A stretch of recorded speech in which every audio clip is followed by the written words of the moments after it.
Bonjour à tous, konnichiwa minna, c'est Kazu. Alors aujourd'hui, comme vous le constatez, on est dehors. Et ce pour une bonne raison, c'est qu'aujourd'hui, j'ai décidé de vous emmener avec moi faire un mini reportage à l'aéroport Roissy-Charles de Gaulle. Donc on va y aller tout de suite, il y en a pour un petit moment, mais j'ai beaucoup de choses à vous dire, donc c'est parti. Alors nous sommes ici dans une gare RER, donc la gare de Massy-Palaiseau en l'occurrence. En fait, il faut savoir que l'aéroport a été pensé pour être accessible en fait par tous les moyens actuels. Donc TGV, RER B comme celui qui est juste sur la droite de l'écran, mais aussi bus depuis le centre de Paris et bien sûr autoroute. Par contre, contrairement aux autres aéroports internationaux comme par exemple Londres ou Tokyo, je les prends en exemple parce que ceux-là je suis sûre, on n'a hélas pas de ligne de train dédiée express qui relie l'aéroport au centre de Paris, ce qui est assez dommage parce que les routes ont tendance à s'engorger assez rapidement.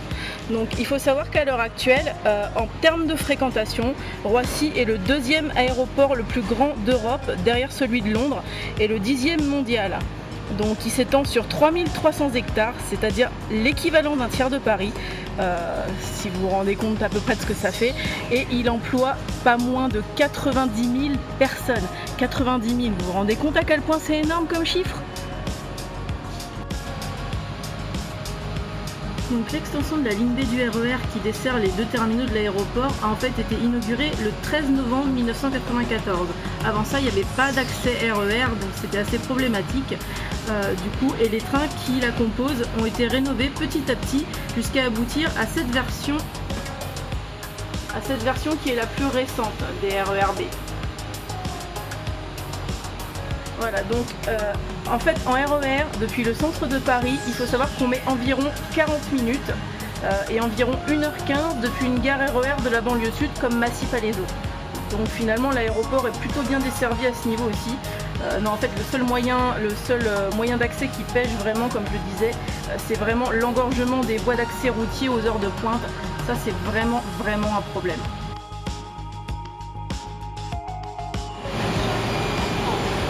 Alors nous sommes ici au niveau du RER, la sortie du RER. Donc en fait, pour aller rejoindre le Charles de Gaulle Val, le CDG Val, donc il faut aller à l'étage supérieur, c'est-à-dire au niveau 0 en fait. Là où vous avez les navettes pour les hôtels et tout ce qui s'ensuit. En fait, il y a beaucoup de choses qui partent de la gare RER du terminal 1, y compris donc plusieurs navettes hôtels. Et accessoirement une navette aussi qui va au parc Astérix, mais ça c'est encore autre chose. Vous avez dans cette gare pas mal de petits commerces et des choses comme ça. Voilà, donc ça c'est les portiques pour passer, pour sortir en fait. Et en fait, une fois qu'on a passé ces portiques et qu'on se dirige vers la droite, on tombe sur les portes qui amènent au CDG Val.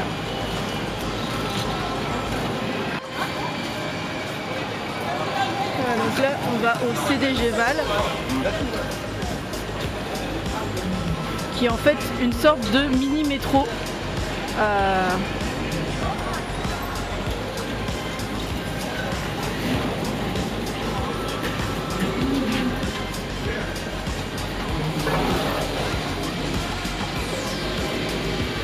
Voilà, donc le CDG Val c'est un mini métro qui a l'avantage d'être gratuit et qui relie en fait les trois terminaux entre eux. Donc selon le terminal où on va, c'est l'un quai ou l'autre. Et donc voilà, c'est un mini métro gratuit qui a été mis en service, enfin inauguré en 2007. Donc l'avantage, comme je le disais, c'est qu'il est gratuit, contrairement à son confrère le Orlyval qui lui a des trajets qui vont jusqu'à 10 euros. Donc voilà. Donc le Orlyval.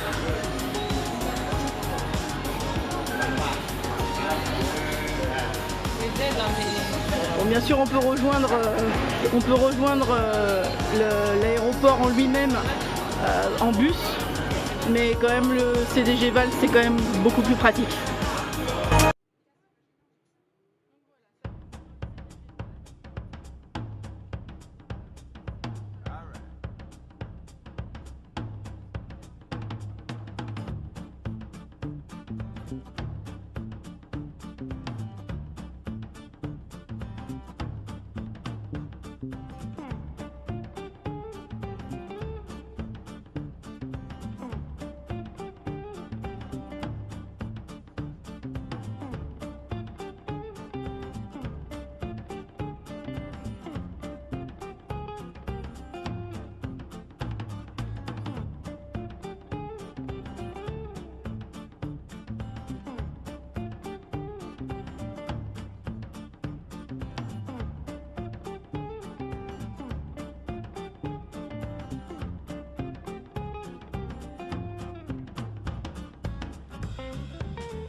Et là, quasiment tout de suite en rentrant, on fait une dizaine de mètres et on tombe sur le panneau d'affichage des départs. Très pratique pour savoir si son vol est à l'heure ou pas. Bon, en tout cas, je m'y suis fiée il y a 3 ans, c'était parfait.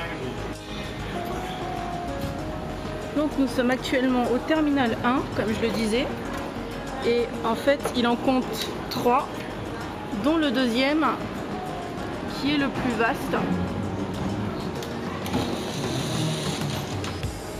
Mais du coup nous on s'est arrêté au 1 parce que c'est de celui-là que je partirai dans 2 mois pardon.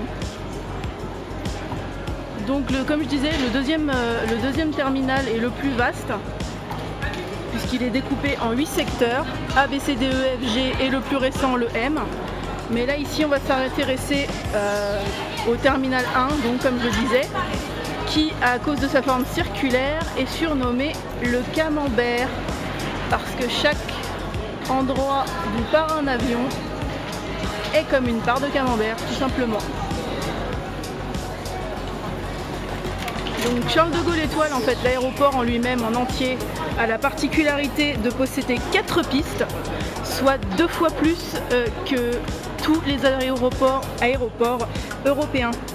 Et heureusement en fait, parce que presque 70 millions de personnes y passent tous les ans. Donc pour vous donner une idée, c'est un peu plus que l'équivalent de la population française. Ça donne le vertige. Sur l'intégralité de l'aéroport, vous avez 62 compagnies qui sont présentes. Vous avez 100 000 bagages qui transitent, qui départent chaque jour et autant qui arrivent. Et ils voyagent sur 130 km de tapis roulant dans les sous-sols de l'aérogare. Donc autant vous dire qu'ils voyagent avant même d'être partis. Ce grand dédale de cordage que vous voyez correspond à une file d'attente dans laquelle les gens vont pour enregistrer leurs bagages. En l'occurrence là, il n'y a personne. Je tombe mal en fait. Vous voyez, il y a de la place. Il y a un nombre de guichets assez impressionnant. Parfois une compagnie, selon la taille de l'avion, peut avoir plusieurs guichets, voire même beaucoup de guichets selon les compagnies et selon les avions. Alors, est-ce qu'on va avoir la chance de tomber sur un enregistrement? Oui, on dirait qu'il y a un enregistrement qui se termine là ou qui commence, je sais pas trop. Alors, c'est un enregistrement pour Royal Air Maroc. Alors, comme vous voyez, il n'y a pas trop de monde là. Mais en fait, si vous regardez bien, en fait, les deux tapis roulants qui se trouvent ici servent en fait à envoyer sur le chemin de 130 km dont je parlais les bagages les bagages soutes enregistrés précédemment par les voyageurs. Alors je suis montée dans n'importe quel hall, donc il y a peu de chances que je tombe sur une queue pour j'allais dire pour Qatar Airways, non, sur la queue des vols ANA, parce que j'ai pas du tout regardé à quel hall ça correspondait, donc forcément j'en ai pas la moindre idée. Mais en général, comme le terminal est circulaire, à force de marcher à l'intérieur, en gros, même si vous êtes perdu, vous finissez forcément par retomber sur la compagnie qui vous intéresse, si vous êtes dans le bon hall, bien sûr. De toute façon, en général, les noms des compagnies au niveau des enregistrements sont indiqués à la fois sur les écrans qui se trouvent derrière les comptoirs et sur des petits panneaux à l'entrée des queues, dans des comptoirs d'enregistrement.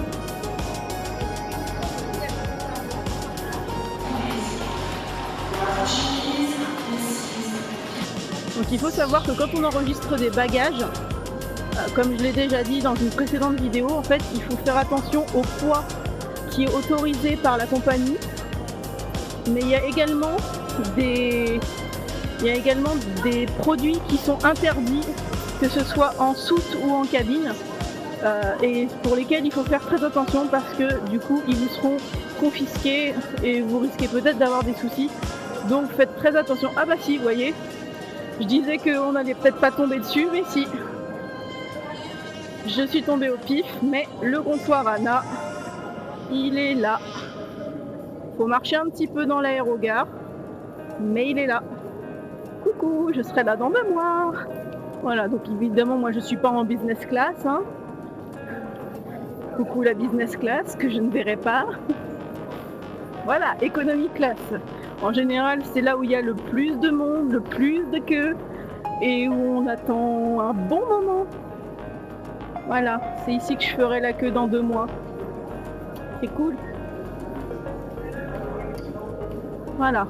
Alors après, dans l'aéroport en lui-même, c'est une ville dans la ville en fait. Parce que vous avez des restaurants, vous avez des boutiques, vous avez même des hôtels à proximité. Hein. Et il y en a un bon paquet. Si je dis pas une bêtise, ça doit être un truc comme 7 au niveau du terminal 1, 6 au niveau du terminal 2 et au moins 5 au niveau du terminal 3. Donc autant dire que vous avez le choix. Là vous avez de nouveau des écrans avec les départs. Et en fait, une fois que toutes les formalités d'enregistrement sont faites, et ben vous prenez ce qu'on appelle, vous suivez la flèche, mais vous prenez en gros ce qu'on appelle, et qu'on va aller voir tout de suite, l'escalator. Moi il y a 3 ans j'avais pris une espèce de souterrain qui montait, c'était assez amusant. Voilà, donc vous prenez un escalator comme celui-ci. Faut mieux pas avoir le vertige. Voilà, en fait le concept de Roissy, en fait du terminal 1, c'est qu'il a été construit entièrement autour de ce puits central qui laisse passer toute la lumière. Voilà, ça c'est le principe d'Orly, du terminal 1. J'ai dit Orly, Roissy, du terminal 1. Et donc en fait, pour accéder au niveau des salles d'embarquement, il faut bien sûr être muni de la carte d'embarquement que vous a remis la compagnie, mais aussi emprunter un de ces escalators. Alors à cet endroit-là, comme je disais, vous avez pas mal de boutiques et de restaurants. Donc là, nous sommes dans ce qui est appelé ici la zone publique, c'est-à-dire la zone dans laquelle tout le monde peut accéder, carte d'embarquement ou pas. Après, pour la zone au-dessus, il faut obligatoirement une carte d'embarquement, donc pour accéder aux restaurants et autres boutiques aussi. Voilà, donc là pour l'instant, nous on est cantonné ici. Et en fait, une fois que vous êtes ici, en fait, en haut, ce que vous voyez, c'est la coursive qui permet d'accéder au contrôle douanier. Enfin, au premier des contrôles douaniers. Celui où on va vérifier votre passeport. Principalement votre passeport, en fait. Voilà.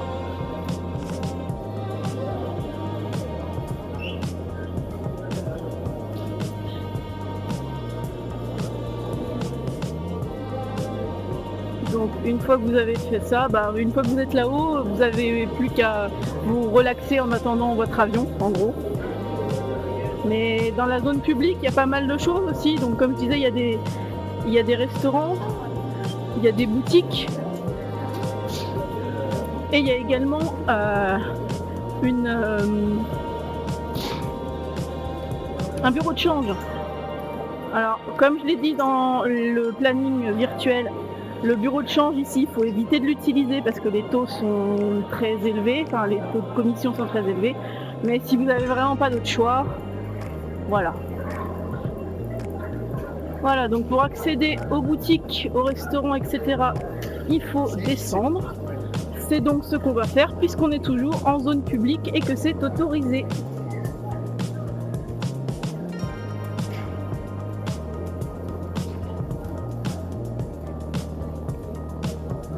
Et là, nous arrivons au niveau des restaurants. Alors comme vous le voyez, il y en a pas mal. On va commencer par un McDo. Le McDo, je pense que c'est l'endroit où tout le monde va parce que c'est le truc pas cher juste avant de passer en salle d'embarquement. Mais il n'y a pas que ça. Tiens, celui-là, il n'était pas la dernière fois que je suis venue. Vous avez même un écran géant pour suivre le Tour de France. Ouh.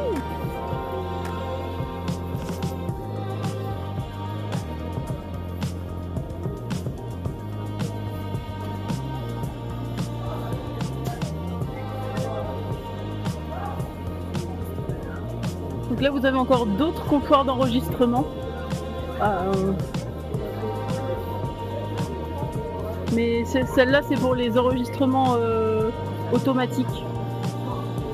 Moi je suis pas super fan de ça, même au niveau apparemment on peut même s'enregistrer sur internet, mais je suis pas super fan de ça parce que je sais pas, je trouve ça, j'aime bien le côté humain de voir un membre d'équipage ou du moins un membre du staff et de pouvoir lui parler vraiment. Je suis assez fan de ça. Donc les trucs automatisés, c'est pas mon truc. Voilà. Vous avez un Starbucks, vous avez pas mal de choses, donc si vous avez faim ou soif, vous avez de quoi faire.